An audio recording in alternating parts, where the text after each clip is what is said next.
All India Buddhist forum के तहत जब शुरू किया तो मुझे इसका जानकारी नहीं था। मैं बहुत मतलब 24 में ही मतलब पहला जो इनका पटना का 17 सितंबर का जब इनका मतलब ये हुआ, वो प्रोटेस्ट हुआ, तब मुझे जानकारी मिली कि कोई ऑर्गेनाइजेशन है, क्योंकि मैं फेसबुक या व्हाट्सएप बहुत कम देखता हूँ।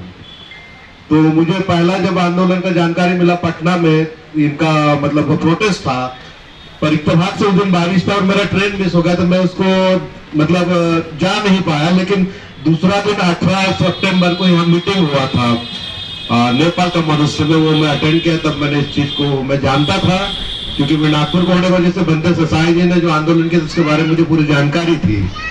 तो जब मैं पहला मीटिंग इनका अटेंड किया तो मुझे लगा कि हम खुद भी इन्वॉल्व होना चाहिए।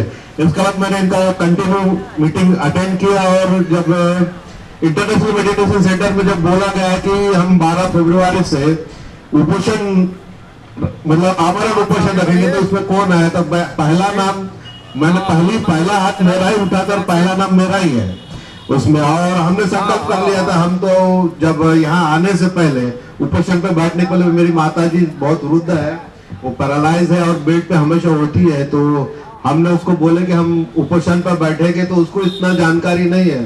तो पहले वो बोले कि क्यों? तो फिर हम बोले कि नहीं बैठना, हम मर भी सकते हैं। तो बोले क्यों? तो हमने बोला कि वो खाली इतना बोले कि ये जो टेम्पल है अपना महाबोधि महाविहार, ये ब्राह्मणों के हाथ में है। तो उसने बिना किसी सोचे बोले कि जाओ। तो हम तो संकल्प किए थे कि हम मतलब मर भी जाए तो हम उठेंगे नहीं, पर हमें जो फोरम का जो निर्णय था उसके साथ चलना था। तो हमने जब उपोषण अपना शुरू किया, हमारे साथ प्रज्ञावन भंते जी भी हमको बहुत साथ मिले, मतलब हमको मनोधैर्य मिला उनकी वजह से।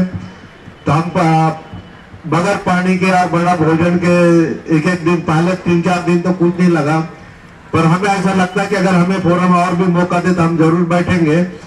तो शुरू में ऐसा रहा कि मुझसे गलती ये हुआ कि मतलब भोजन करके बैठा था, तो मुझे ऐसा लगा कि शुरू के अगर 2-3 दिन में पानी पी के बैठता था तो मेरा पेट साफ हो जाता था। मुझे गैस का बहुत तकलीफ हो गया, क्योंकि जो भोजन अपना पेट में रहता है पूरी तरह पेट साफ नहीं हुआ था, तो मुझे गैस का बहुत तकलीफ हुआ, जो गैस से मेरे सीने तक आता था। तो अगर मैं पहले 2-3 दिन पानी पीता था और बाद में आमरण उपोषण कंटिन्यू करता था, तो मैं शायद 15-20 दिन तो खींच ही लेता था। तो 10 दिन तो हमने खींच लिए, तो उसमें पर लेकिन पेट में बहुत जलन होता था। जब मैं उपोषण छोड़ा भी, जब हमको मतलब प्रज्ञाशील भंते जी ने और लामा जी भी बहुत चिंतित हो गए थे कि हम जीत पे अड़ गए थे कि हम नहीं छोड़ेंगे, और मुझे तो मतलब फोरम के हिसाब से चलना था ना। उन्होंने इस जो महाबोधि महावीर मुक्ति का आंदोलन का कॉल दिया है, और उनके कॉल पे आए, उनके रिक्वेस्ट पे आए, तो वो जो डिसीजन लेंगे उनके हिसाब से मुझे चलना था। तो मैं फोर्सफुली भी नहीं कह सकता था कि कंटिन्यू में रखना ही चाहता हूँ, मैं मर जाऊंगा, क्योंकि मुझे उनके नेतृत्व में काम करना था। तो उन्होंने फिर मेरा उपोषण छुड़वा दिए थे, मुझे पानी पिलाया। खाना तो मैं 10 दिन बाद ही खाया, प्रज्ञावन भंते जी और हम। लेकिन 7वें दिन या 8वें दिन मुझे नारियल पानी पिला के मेरे को मतलब पानी पिला दिया गया था। तो बाद में 11वें दिन हम 10 दिन पूरा होने के 11वें दिन हम थोड़ा सा हल्का सा भोजन किए। तो लेकिन बाद में मतलब इसके पहले मैं कभी कोई उपवास नहीं किया, मेरा कोई अनुभव नहीं कि देवी देवताओं को तो हम मानते नहीं, तो उपवास करने का कोई विषय नहीं। मैं एक दिन भी उपवास नहीं किया कभी। मतलब कोई काम से अपन ने खाना नहीं खाया तो बात ठीक है, ऐसा हो गया, ऐसा रह गया, लेकिन कोई उपवास मैंने कभी नहीं किया जीवन में। किसी देवी देवता का तो बात ही छोड़ दीजिए। लेकिन जब एक जीत थी मन में कि हमें मतलब सरकार को झुकाना है, हम मर जाएंगे लेकिन सरकार को झुका के रहेंगे, ये मन में ठान के मैं उपोषण के लिए बैठा था। तो खैर जब उपोषण छोड़े तो फिर भी 3-4 दिन मतलब पेट सेट होने में, शरीर मतलब सेट होने में समय लगा।